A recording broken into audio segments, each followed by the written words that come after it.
Thank you for listening to Heart Chat Stories. I'd really love to hear your thoughts, so don't forget to leave a comment and share these stories with someone who might need them. Each story is meant to help you pause, reflect, and think about your own relationships, how you love, how you heal, and how you grow. If you'd like more insight into the stories or want to add one to your next book club, visit graceguidance.com. You can find the full collection there, along with reflection prompts to keep the conversations going. And remember, every story in Heart Chat Stories is a chance to rediscover yourself, one honest chat at a time. They had run out of protection, but Fringe didn't care. Tonight, nothing mattered except the woman stretched out beside him. She was exquisite, too exquisite to resist. Every shift of her hips, every sigh that slipped from her lips, was a lure he couldn't deny. He was drunk on her body, intoxicated by her rhythm, hypnotized by the sweet, aching sounds that spilled into the night. It had been too long. Desire burned through him like a hunger he had starved too long. For a fleeting second, shame pricked him. Shame that he needed this release so badly, that he had gone to such lengths for a taste of satisfaction. But that thought vanished as quickly as it came. He was a man consumed by his work, building a cybersecurity empire with nothing but his hands, his hours, his will. Tomorrow would be another battlefield, his first multi-million-dollar contract, the kind of deal that could change everything. Tomorrow demanded order, strategy, control. But tonight was chaos. Tonight was surrender. Tonight was her. He reached across the sheets, letting his fingers roam, caressing her awake with a touch that was already a promise. Her body stirred, warm and ready against his. She opened to him without hesitation, a smile in her sigh, a hunger answering his own. The invitation was wordless but undeniable.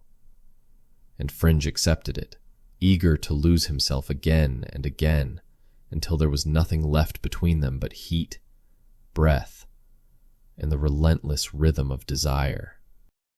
Whitney made the final payment, along with a generous tip, to the agency she had hired for her personal needs. They had done their job well, matching her with a man whose body was as impressive as his presence. What happened during the work time wasn't the agency's responsibility, but she couldn't deny that the experience had been worth every dollar, and every drop of fuel for her private jet. Leaning back, Whitney allowed herself to relax. Eyelids heavy as a nap tugged at her. Still, she couldn't shake the thought of him. Well, she wouldn't mind seeing that gentleman again. He had been so intentional with their time together, so precise, that she'd felt compelled to turn it up a notch. Judging by the way he refused to let her rest all night, her efforts hadn't gone unnoticed. It was exactly what she needed. It would be months before she even considered entertaining the thought of a real relationship. Her e-commerce empire was booming, and keeping up with the constant shifts and trends demanded her full attention. Tuesday marked the beginning of a steep learning curve for her and her team, but for now, all she wanted was sleep, and the sweet memory of a night well spent. Fringe had hired 4 contractors to work this job with him. He could probably handle it on his own, but bringing in extra hands gave him the breathing room he needed to settle into the new city. He planned on staying for at least a year, maybe longer, and wanted to see where things went from there. More than just business, he wanted to establish a home base, a place where he could meet new people and actually thrive in a community. For the past year, life had been a blur of mid-level hotels, takeout meals, and late nights at the gym just to keep himself in shape. Now, with a proper space of his own, he could finally cook healthy meals, assuming he could find the time. Still, the project ahead looked promising. Hopefully, everything would run smoothly because they were paying him a hell of a lot of money to secure their business. Richardson Granger, owner of Mark.com, walked Fringe and his team to the offices they'd be working from. The company had given them their own space inside the building since they would be working so closely together. Fringe immediately busied himself, going over the plan with his team before Mark.'s staff arrived. His back was turned as people began filing into the small room. Whitney entered with her assistant and 2 support staff, her eyes fixed on her notes rather than the man at the front. She didn't look up to see who was presenting. Then Fringe turned around. Their eyes locked instantly. He spun back toward the whiteboard, muttering a curse under his breath. Whitney's gasp was soft but sharp, as if the air had been knocked from her lungs.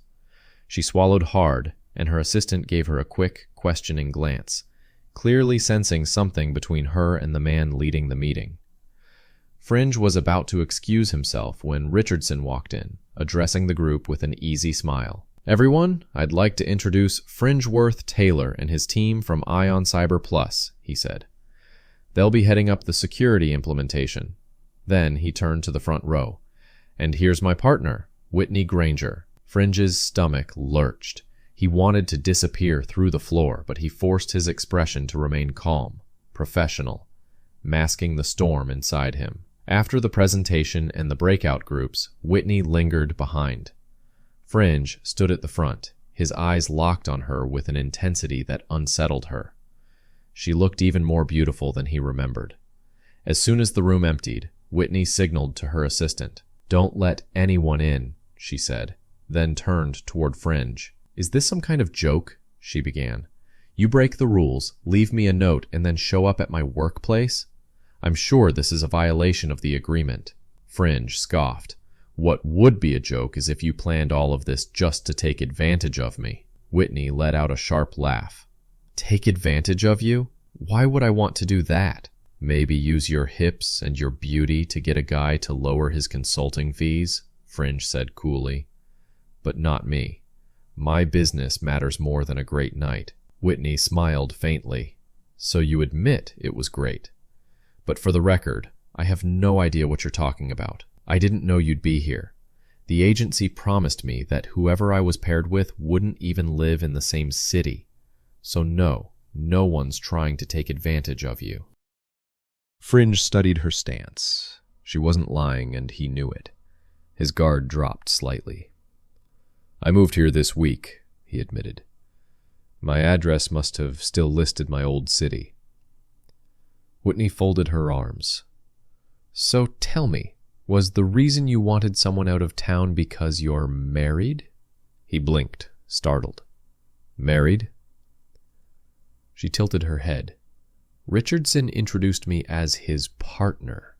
Fringe's chest tightened, until she added, "Richardson is my brother. He always introduces me as his partner."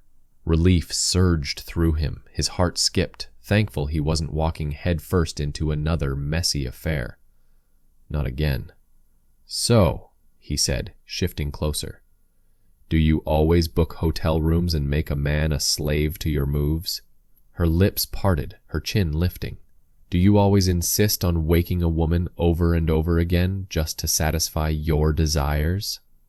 Fringe smirked and stepped closer still, his voice lowering. "Do you always put yourself within striking distance of a man who could fulfill your desires?" Whitney caught her breath. The heat of him radiated against her skin. She quickly looked away, stepping back to a safer distance. "Look," she said firmly, "I know we have this attraction. And yes, we shared a night together." "Oh, it was more than great," Fringe murmured. "It was charged, unforgettable." Whitney hesitated, then conceded with a small laugh. "Fine, it was pretty great." "Amazing," Fringe corrected. "One of the best," she whispered to herself before clearing her throat and straightening her dress. "But," she continued more firmly, "we need to move on. Pretend we don't know each other that way and focus on finishing this project successfully." Fringe smirked. He wanted to play with this tension, mostly because he liked her. Not just what had happened the other night, but her. The way she carried herself, the fire in her eyes. He wanted to know more about Whitney beyond the sheets. "It would be hard to forget what happened between us," he said, his voice low and certain. "So maybe we need to find another way to get through this." Whitney silently agreed. Forgetting wasn't an option, not when every glance at him reminded her of that night. But she couldn't allow anything to jeopardize what she and her brother had built. Together they had poured days and sleepless nights into shaping Mark.com, choosing the right products, honing the right services, climbing their way into a competitive market. Her brother had done everything for her after their father's fall. Their dad had been arrested at a rally, protesting for justice, only to later die in custody. No explanations were ever given, just a settlement of a few million meant to buy silence and soothe grief. They took that money and used it to carve out a new life. It had moved them to a better city, paid off a home so their mother would never worry about a mortgage again, and gave them the seed to create Mark.com. That company wasn't just a business. It was survival turned into success. It was her brother's devotion, her family's resilience, and her chance to repay them both by making it thrive. And nothing, no matter how tempting Fringe was, could be allowed to get in the way of that. Before Whitney could respond, her assistant stepped in. "Ms. Granger, Richardson is on his way to the room." Whitney's eyes darted to Fringe. "Not a word to my brother," she snapped under her breath. With a firm hand, she turned him back toward the front of the room, then calmly returned to her seat. "That's a great assessment, Mr. Taylor," Whitney said in her most professional tone. "We could definitely build on that." The timing was uncanny. Richardson walked in just as she spoke, catching the tail end of her sentence. "I'm glad you two are already getting ideas rolling," he said with a grin, moving closer to his sister. "I hear Mr. Taylor is new to the city. In addition to working closely with him on this project, why don't you take him out on the business expense and show him what great restaurants we have to offer?" Fringe almost laughed aloud. Working closely was an understatement. He'd already worked as close to Whitney as a man could get, closer than Richardson could ever imagine. And judging by the flicker in her eyes, she hadn't forgotten either. Whitney's throat tightened. She forced a smile, hiding the heat rising in her chest. "Of course," she said smoothly, though the thought of being alone with Fringe again sent a dangerous thrill racing through her. Fringe met her gaze across the room, the corner of his mouth curving upward in a silent challenge. Dinner would be interesting. Whitney slid her phone across the table, her tone brisk. "In case we need to coordinate about the project." Fringe raised an eyebrow but typed his number in without hesitation. When their fingers brushed as she took the phone back, she pulled away quickly, as if nothing had happened. An hour later, she was driving him to a modern hot pot restaurant tucked into the heart of the city.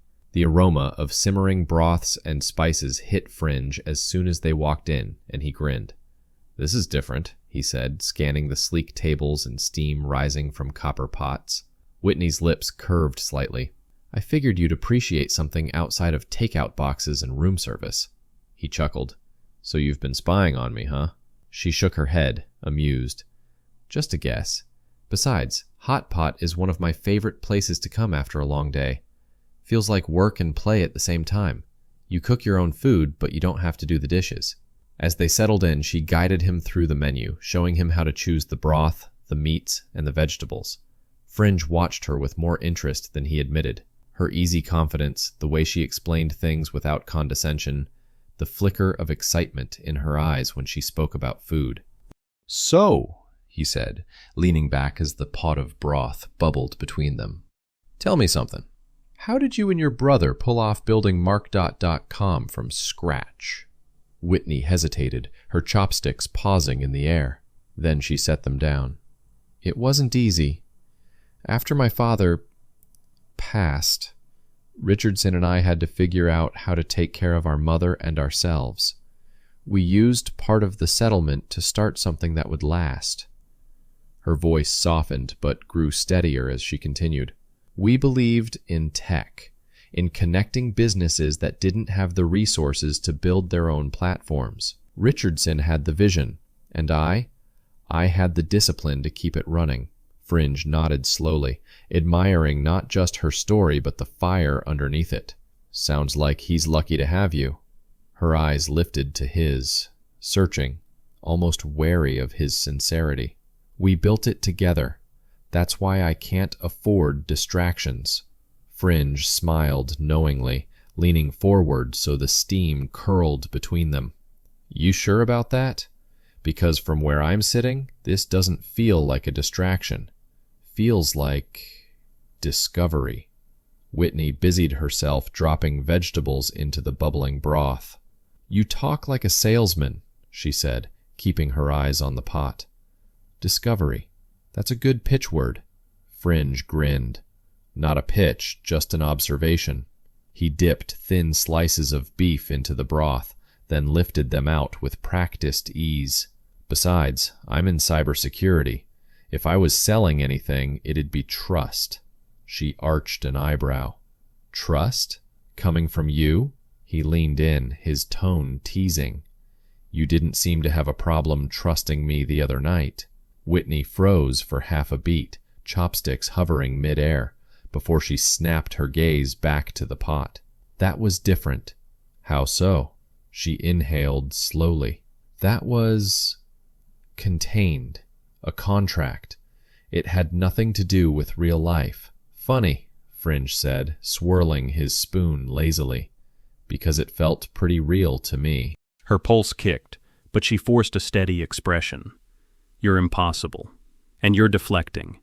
The silence that followed wasn't heavy. It was electric. Whitney tried to refocus on the business at hand. Mark.com is more than just a business for us. It's survival turned into opportunity. My brother and I worked too hard to let anyone, or anything, shake it. Fringe softened, his smirk fading into something more genuine. I respect that. I really do. And that's why I'm here, to make sure nothing gets through your defenses.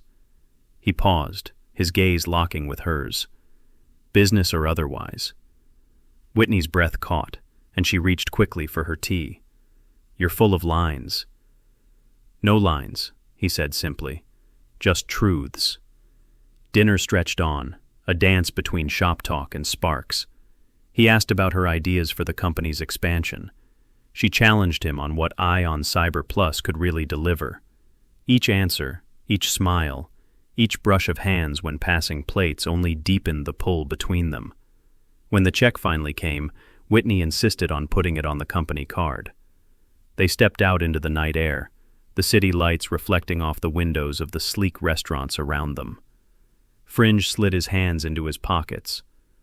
Well, I'd call that a productive business dinner.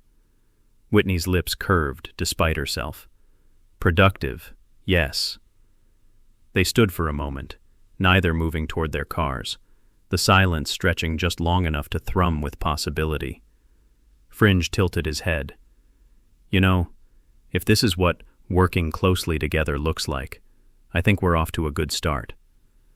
Whitney rolled her eyes, but the faint flush in her cheeks betrayed her. Good night, Mr. Taylor. He stepped a fraction closer, lowering his voice. Good night, Whitney. She turned away quickly, heels clicking against the pavement, but Fringe stayed where he was, watching her go. A smile tugged at his lips. This project was about to get far more interesting than he had planned. Fringe sat at the terminal, his fingers moving swiftly across the keyboard as lines of code scrolled across the screen. His invention, a system he'd been perfecting for years, flared to life, blocking out the shadow scanners that had been siphoning money from Mark.com's accounts.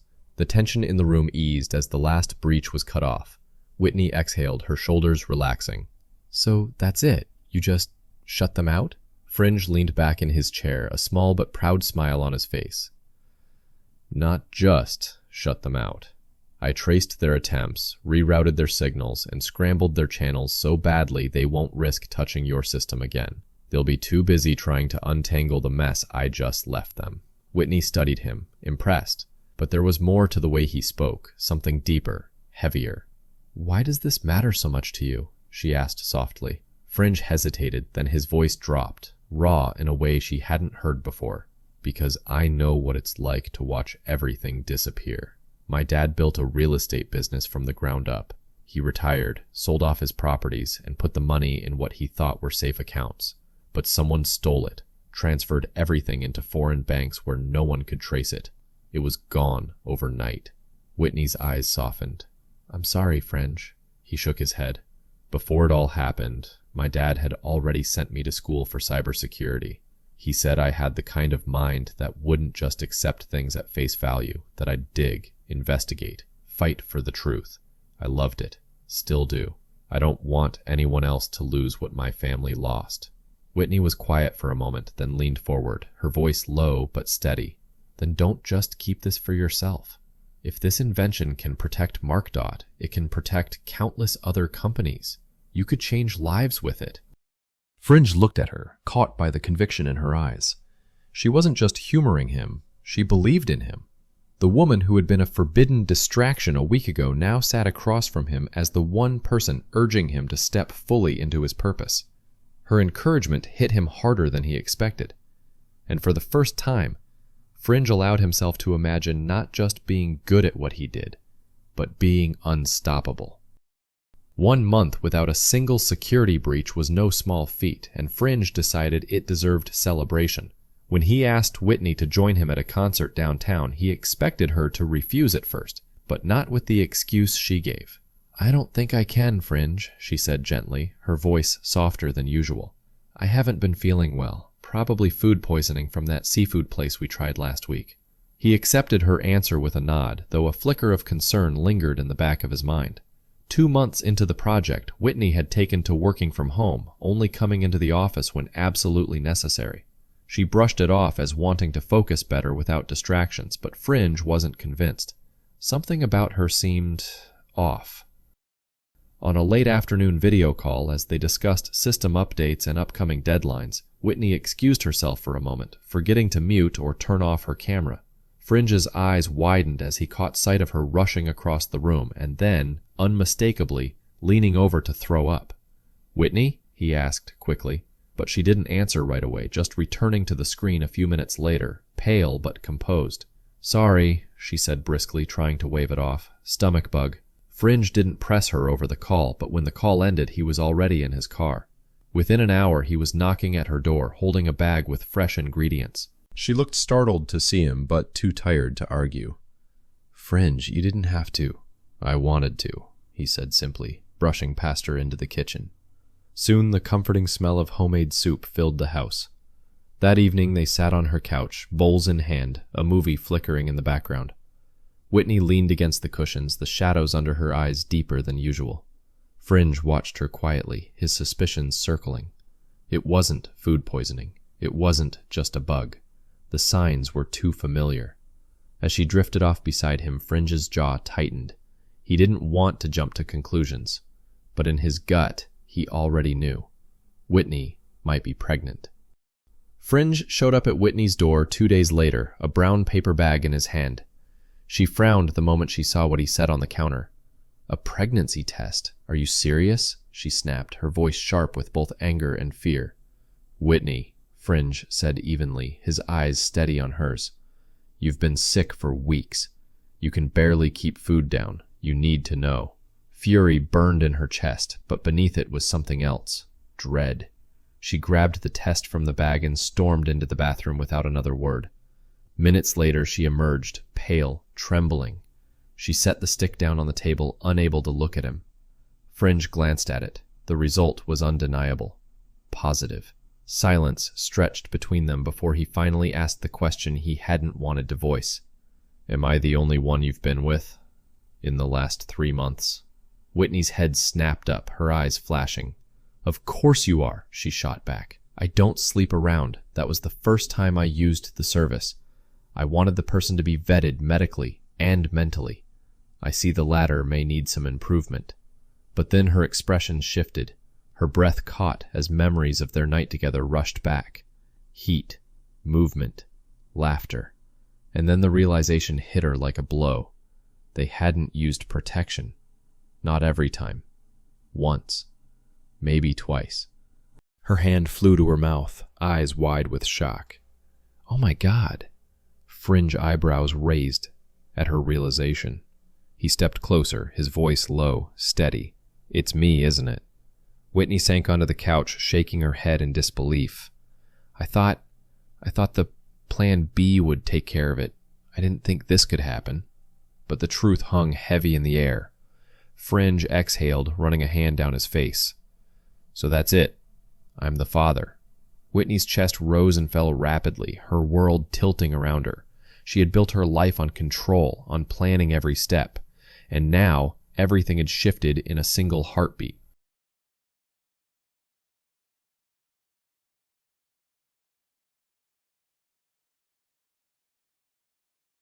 She had rehearsed the words a dozen times, but when they came out, they were still heavy. Richardson, I'm pregnant. He froze, eyes narrowing instantly. Pregnant? His voice was sharp, incredulous. With whose child? Whitney took a breath, steadying herself. Fringe's. Richardson shot up from his chair, his face hardening. Taylor? His tone was laced with betrayal. I'll have him off this project by the end of the day. No. Whitney cut in quickly, rising to her feet. That won't be necessary. Richardson's eyes blazed. Not necessary? He's been in our offices, working under our roof, while sneaking around with you? I told you to entertain him, but not like that. That's beyond unprofessional, Whitney. It's dangerous. Whitney lifted her chin, her voice steady despite the storm inside her. Richardson, I knew Fringe before the project began. Richardson stirred in his seat. When did you meet him? Whitney rolled her eye and told Richardson that she met him through a matchmaking agency in another city and did not know he would show up as a contractor with MarkDot. When he showed up here, it was a shock to them both, and they wanted to keep their relationship a secret. Richardson shook his head. I don't know, Whit. This wasn't something that happened behind your back. And besides, she hesitated, then dropped the words that silenced the room. We're engaged. The office went still. Richardson blinked, stunned. Engaged? At that moment, Fringe walked in, having been summoned for a project update. He stopped dead as Whitney's words landed in his ears. His brows shot up, his pulse spiking. Engaged? Whitney glanced at him just long enough for him to understand, play along. Fringe's first instinct was to argue, to demand what the hell she was thinking. But one look at Richardson's clenched fists and he swallowed his protest. His company, his project, everything he had worked for was hanging by a thread. So he forced a smile and stepped forward. That's right, he said evenly, sliding an arm around Whitney's shoulders. Engaged. Richardson looked between them, suspicion and frustration warring in his expression. This is reckless. Business and personal life mixing like this. He broke off, shaking his head.